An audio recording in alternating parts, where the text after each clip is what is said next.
Hey there, it's Simon Hurley from Inkclips and welcome to another video. In today's tutorial, I'm going to be sharing how to use Nuvo Mousse as a watercolor for your card making projects.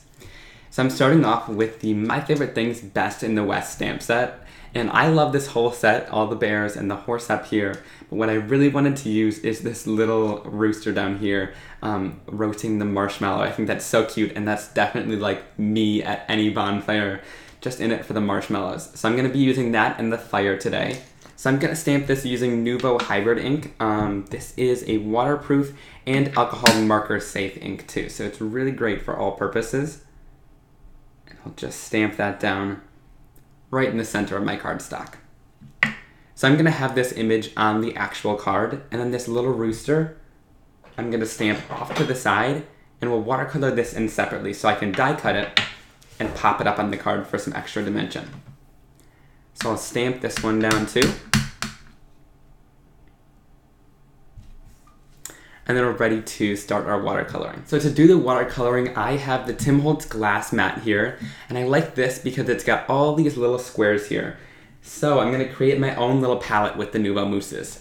So we can open some colors up here, and then I'll take a palette knife and just scoop out a little chunk of the colors I wanna use, and then you could just place them right into the little palette area. So this is really fun, and this area is white, so you can really easily see the different colors that you're using on your project. So I'll just scoop out the yellow next. I'll put that in there. And then I'll just use a rag to wipe off my palette knife in between the colors. And I also did want to mention you don't need tons of this color either. I won't even end up using all of this color, so we'll probably create another card with it too. So to get all these colors started, I'm just gonna go in quickly and with a spray bottle, just give each one of these colors a little bit of a spray, and that'll kind of start activating it right away, and it'll give us less work to do with our brush. So I'll bring in my water brush here. And this is just personal preference. I just like using a water brush, but you could use just a regular paintbrush with water as well. So I'm gonna start off with the fire here. And you can see right when I touch that to my brush, it just starts kind of watering down right away. And this isn't gonna turn into a completely translucent watercolor. It still stays pretty opaque when you add it on, but when it dries, you get that fun Nuvo Mousse kind of mica shine that you're used to with these. So it's really fun, the colors that you get. So I'm just going to really quickly go in and do some really simple watercoloring. And like I said, you did not need all this color to lay down. This can really last several different cards because this is a lot of paint that we laid down here.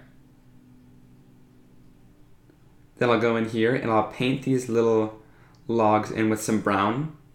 And like I said, you do get a little bit of shine with these too. So that's another fun thing. It can be a little weird with like logs or things like that, but I think it looks pretty cool on today's card.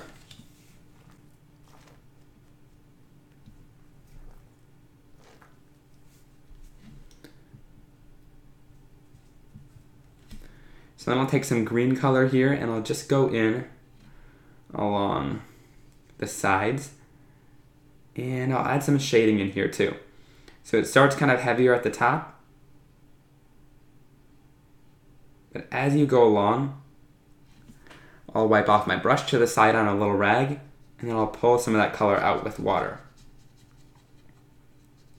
So this just makes it super easy to create a really fun scene like this by just wiping your brush off and going right back in to that color. And again, it really just blends it out. So it's lots of fun like that. So I'm using this toasted almond color, which I love for coloring in little critters like this. It doesn't really show up too well on camera, so I don't know how well you guys are going to be able to see that. But it's kind of that light creamy beige color. And when you're done, it really shows up on your card. So once this is all dry, you'll be able to see all that fun mica in there. And then I'll just dip that in some brown as well to kind of get some layering and shading in here. And you'll also notice that since this is a little bit more opaque, some of that detail disappears, but I'll show you what to do to kind of fix that in the end if you are really worried about that. It's not too bad, but it does disappear a little bit more than if you were just painting with regular watercolors. Totally forgot about its little arm there. I'll bring in a little bit of brown. And then for that marshmallow, we want it a little bit burnt on the edge, and then we want to give it a nice golden glow for the rest of the marshmallow. But I just realized I did forget to add the sky in. So I'm just gonna add a little bit of a sky in here by just painting on a little bit of color. And then just like the other one, I'm gonna just drag some of that color out. With this, I'm kind of not going right up to the edge of the fire. I want there to be a little bit of a background there too. And then I'll add a little bit of darker color here and there too. So I'll pick up some darker blues, wipe off my brush again so I can blend this color back in with the rest.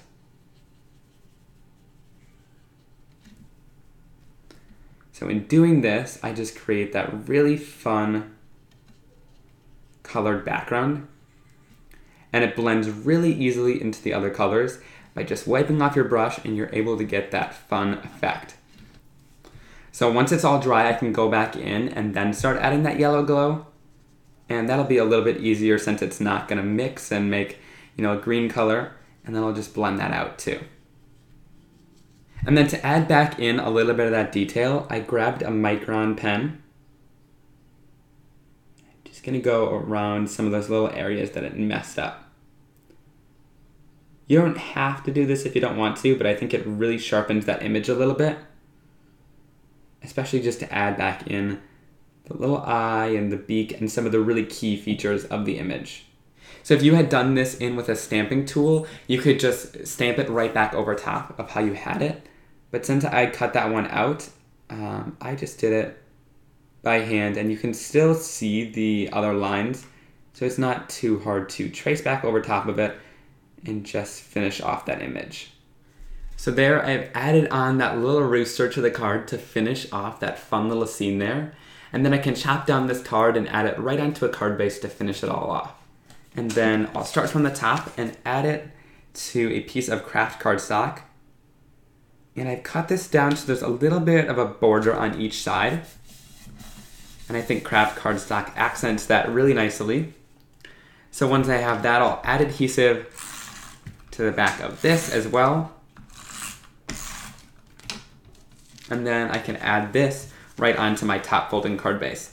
And I always start from the top corner. And I find that that helps apply it on, because if it's not quite even at the bottom, you can always cut a little bit off. So you can see down here at the bottom edge, not everything lines up perfectly. So that means I just take it in my little mini Tim Holtz trimmer here, and I'll just chop off any excess. So it takes a little while to get through that since it's quite a few layers of cardstock there. But once you chop it off, you've got a really nice and even card that's ready to share. From this little best friend set from Studio Katia, I really love these little sentiments at the bottom. And I think this little rooster would be great with just a little tiny high sentiment. I think that's just kind of funny. So I'll just take a piece of white cardstock here and my same black ink that I used. And I'll stamp that little high down in the corner of the cardstock there. And then this allows me to go in with my trimmer and just cut out that little strip there. And then I can take my scissors and just cut it down. I just like having my trimmer to do lots of the work, because then it makes sure that it's straight. So I added that little high on an angle there to make it kind of look like the little rooster is speaking. And then to really finish off the card, I'm going to come in with a little white jelly pen here, and I'll just create some little stars. I love to do that. You can't really see them a ton because this background isn't super dark. But where it is a little bit darker, I'll add a couple different stars and things like that into the background to just add a little bit of detail. I'm just also going to add a little bit of Nuvo Crystal Glaze. I'm going to throw it onto this fire here to give that some detail. So I just barely even squeeze because this stuff comes out pretty fast. And I just add a thin layer down onto it. So I've added a little bit to the fire, and then I just want to add a couple little tiny stars to that sky as well to add a little more detail, and I always have fun with these little glaze drops here. These just kind of create your background and make it more fun and add a little bit of detail. So that's all complete, and here's a finished look at that fun card. I love that watercolor and that Nuvo glaze to kind of finish it all off, but that little sheen with that watercolor is a really unique look with the Nuvo Mousse when you want to color little images like this. So I know not everybody's as critter oriented as I am. It's sad, but it's true. So I wanted to share another elegant option for cards so you can create a really fun card using the Nuvo Mousse as watercolor, but create something a little more elegant. We still have tons of this left. So I'm going to use the Roses Red die cut from Tonic Studios, and this is just a really large, delicate rose die that we're going to be using. So I'm going to show how to watercolor the background and then use this die cut to really accent your watercolors using the mousse. Alright, so I'm lining the die cut up on some watercolor cardstock, and once I have it in the place that I want, I'll go in on the die here and I'll just outline some of the pieces. So this will just really show me where I need to add color, where I want my colors to be, and things like that. So this will help that whole watercolor process when we start. So I'm just outlining the stem, do some leaves here, show where those are. And these are just really rough outlines. You don't need to be perfect when you're doing this. So when we pull this off, I can see that this top part is going to be the rose, and then you can see where most of those leaves come out. You can obviously add more or less outlines if you want, but don't do it super dark on there because this pencil can sometimes get trapped underneath your watercolor. So once I'm done with that, I'll start on my watercoloring here. So I'll go in with a little bit of yellow watercolor, or this yellow mousse, sorry. And I'm going to just add a little bit to where that center of the rose would be. So I'm going to go into a red color here now, and I'll just add some of that onto there too. So you can really spread that color out if you want it to be lighter, or you could wipe off your brush to get a new clean start and then really bring that color out. So you'll see every once in a while I just wipe off my brush, and that's so I can blend these colors together and get a really nice effect like that. It doesn't need to be super blended because we are adding that die cut over top, and you're not going to see all the details here. So I'll bring back in my die cut there, and you can really see I'm really outlining that rose and going a little bit outside, which is good. So I'll add a little bit of orange up here and kind of throughout the painting, and then I'll wipe off my brush and add a little more color with just a dry brush, but I'm just spreading out that color here. And then to blend this orange into the yellow, I'll wipe off my brush and bring that color out. So I'm going in with some green here, and we'll kind of color in that stem pretty loosely. And again, I know where most of those leaves are because we've outlined them beforehand. So I'll just throw in some color really quickly. You can see that leaf up there, and then I missed this little area down here. So we'll throw some color into there. Just getting a rough outline first, and then you can go in and add some shading and depth to it too, because that's what's really fun about this. So I'll throw in a little bit of color down here. So I'll throw in some yellow too to brighten up that green. I always love to add a little bit of yellow to the greens. Alright, so here's what it looks like after it's done being painted. It doesn't look like much, it kind of just looks like a blob. But we're going to be adding this die cut over top and using it to kind of really embellish this area. So to do that, I'm just taping down my die with some purple tape. And then I'm going to bring in my plates here. So I've got my bottom plate, the little plastic shim, my magnetic shim, and then I'll put the die cutting side face up, my metal plate for detail, and then I'll put my top plate on here. Really love this machine for all my die cutting because you can put it in and it brings it right through for you without you having to crank it. I can pull out my little image that we've cut and see what it looks like there. So I can just pop out all these little areas really easily. That's what I love about this machine. It's really strong. So you can pop out all those little pieces without having to worry about them still being stuck in. So to add a little bit of dimension and fun to this die cut, I want to add a little bit of shine using the Nuvo embossing powder in the Shimmering Pearl color. So this has lots of glitter in it, and it'll be great for this. So it's just a clear embossing powder, but it'll coat it really nicely. So I'll bring in the clear mark ink and I'll just pounce this up and down like it would be a stamp, but really just trying to coat this all so that it gets a really good coating and dump that right over top of the die cut. Really making sure to cover all the different areas that there are.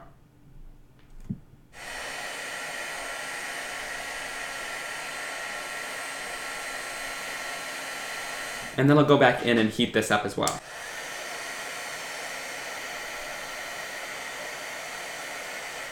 And so all that embossing powder, we pretty much emptied the jar, but all of it can go back into the jar, and I find that coffee filter is really nice to help it go all back in there. And then I'll get rid of this piece of cardstock because it's got all that Versamark on there, and then close this off. So once that's all done, you get that really fun die cut with all that glitter and shine in there, and that really great gloss. So I used the other Nuvo Glaze earlier, but when you're working with die cuts that are a little bit thinner and more delicate like this, it can be a little bit easier to use something like embossing powder to layer it up and get a really similar effect. Okay, so now I'm going to just adhere this down. I'm going to press down on this, and if you need a little something to help adhere it to your surface and kind of hold that down, I just put a large acrylic block over top and just kind of press on it. So that way it's giving it even pressure and it makes sure that it's going to hold that down nicely so it dries. Lately I've been having like a heyday with these like April crystals from Studio Katia. So I'm going to use these on my card. These are super fun. They're like iridescent little gems. So I'll just put some on my surface here so I can add some along the card. And I always put them down onto the card to make sure I like where they are first, and then I can adhere them down afterwards. So after I've got the design that I like with all these crystals, I'll just take my adhesive, put a little dot under each one, and then I can stick them down to the surface. I probably need a little tool to do this, but lately I've been just adding them down with my fingers and it works pretty well. So to finish this off, I'm going to use the Altenew Painted Greeting Stamp Set. I just think this one's really elegant and it'll go along really nicely with this fun flower. So I'm going to go in with the With Sympathy sentiment, and I'm just going to take my stamp and cut it. So I'm just going right in between some of the letters here. And I know a lot of people don't love cutting their stamps down, but when you do that, it makes them a little bit more versatile. So you're even getting more use for what you paid for. So I really like doing that, and they can always be mounted back together on your block, so you don't really have to worry about it. So I just align it with the grid lines there, and then I'll stamp down my sentiment. And I'm doing it separately so I can really space them out and get the perfect spacing that I want on the card. And then I can stamp sympathy right down below it. And I think that fills out the space really nicely there. And then I'll just adhere this right to a top folding card base. So here's a closer look at that fun card with that rose die cut and the little bit of elegant watercolor in the background there. So you can really make this more elegant if you want to by not using some critters and really throwing in some beautiful die cuts like this. Alright, so I didn't end up using all the Nuvo Mousse on my surface, but the nice part about using this Tim Holtz glass mat is you can clean it off at any time and it won't sit on your surface and stay there. So what you can do is I'll just grab my palette knife here. You can easily scrape off any excess. So if it's dried on there like this, you can scrape any of that dried mousse off. You can see a little bit of that color has dried on there already. Then I can just scrape this off into the garbage can or into a paper towel and bring it off my surface here. But what about with all these little areas where it's still a little bit wet? I'm going to just go in with some water. And I also like to bring a little bit of stamp cleaner in here. And then you could easily wipe this up with a rag. And I find that stamp cleaner kind of disintegrates it all. But if you're still having a hard time getting anything off, try scraping it off, or you can also go in with like a knife. This is the only one I have around here. But if you have a larger razor blade, you can easily scrape that off and you won't really scratch the surface of this, but you'll get any of the dried areas off if you left it for a couple days on there. Alright guys, I hope you really enjoyed that video and learned a little bit more about watercoloring using Nuvo Mousse. Here's a quick look at both of these fun cards. This one's a little bit more playful with that fun little rooster image from My Favorite Things.